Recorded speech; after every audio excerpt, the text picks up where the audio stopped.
সারা ও তার স্বামী একসাথে রাত্রে ঘুমোচ্ছিলেন। হঠাৎ স্বামীর ফোন বেজে উঠল। লক স্ক্রিনে মুন নামে একটি পরিচিত প্রেমময় স্মাইলি সহ একটি বার্তা ছিল। পরের দিন সারা তার স্বামীর অফিসে যায় এবং সেখানে সমস্ত মহিলার সাথে দেখা করার সিদ্ধান্ত নেয়। মনিকা ওয়ান্ডার বলে, আমি বিবাহিত ব্যক্তির সাথে কখনোই সম্পর্ক রাখি না। বেলা ডানকান বলে, আমি তাকে অনেক শ্রদ্ধা করি, আমি তার সাথে এই জাতীয় কোনো কাজ করতে পারি না।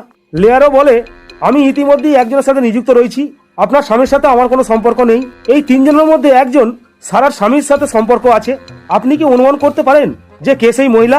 মনিকা ওয়ান্ডার, ক্রিসি ডানকান না স্টেলার ওয়ান?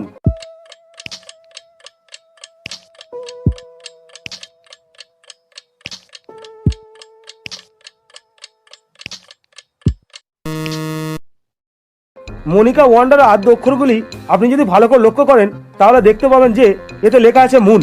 অতএব মনিকা ওয়ান্ডারই হলো সেই আসল অপরাধী যার সাথে সারার স্বামীর সম্পর্ক আছে। একজন চোর কারাগার থেকে পালাবার জন্য প্রস্তুত হচ্ছে। কারাগার থেকে পালানোর জন্য তিনি একটি সুড়ঙ্গ তৈরি করেছেন। পালাবার সময় তিনি কিছু হটডগ প্যাক করে পালালেন। বাইরে বেরোবার সময় তিনি তিনটি দরজা দেখতে পেয়েছেন।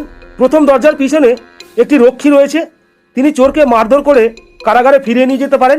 দ্বিতীয় দরজায় রয়েছে একটি ভূত যে তার সমস্ত রক্ত চুষে ফেলতে পারে। তৃতীয় দরজার পিছনে রয়েছে একটি বন্য ক্ষুধার্ত বুলডগ। এই দরজা দিয়ে পালাতে গেলে কুকুরটিকে কিছু রাতের খাবার খাওয়াতে হবে। আপনি কি অনুমান করতে পারছেন ওই চোরটিকে পালাতে গেলে এই তিনটি দরজার মধ্যে কোন দরজাটি বেছে নেওয়া উচিত? 1 নম্বর দরজা, 2 নম্বর দরজা না 3 নম্বর দরজা?